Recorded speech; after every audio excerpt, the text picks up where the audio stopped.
Inaugurata ieri nella millenaria abbazia di Rosazzo la mostra dedicata all'artista Enrico Ghinato, al titolo Motori e musica, musica e motori, che si tiene nell'ambito della rassegna biennale giunta alla 10ª edizione, ideata e voluta dalla locale fondazione.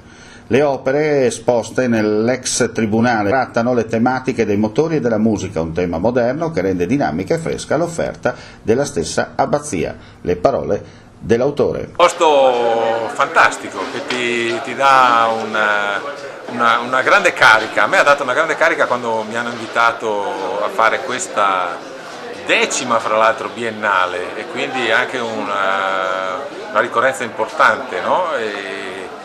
Che ho sentito particolarmente. Quindi sono 6 mesi che lavoro per questa mostra e devo ringraziare ovviamente tutto il territorio che mi ha dato questa possibilità.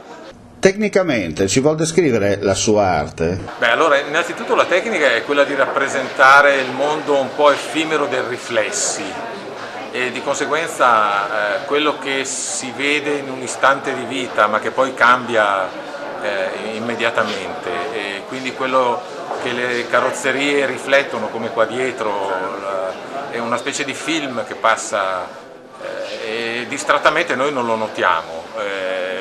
Però questo è il mio divertimento, è un po' un pretesto per riuscire a rappresentare le forme delle auto, no? Possiamo dire che è un 3D virtuale. È un 3D virtuale, bravo, sì, in un certo senso sì. Poi, come dicevo prima, la pittura è un po' una pittura che sembrerebbe iperrealista ma non lo è, perché avvicinandosi molto si va più nell'impressionismo, perché è dipinta alla prima, è dipinta senza ripetizioni, senza sovrapposizioni, e di conseguenza è una tecnica un po' mia, perché io non ho studiato, sono autodidatta e così mi viene, insomma. Certo. Complimenti e soprattutto c'è tempo fino a gennaio. Sì, fino a gennaio, sì, certo. Grazie molte. Grazie a lei.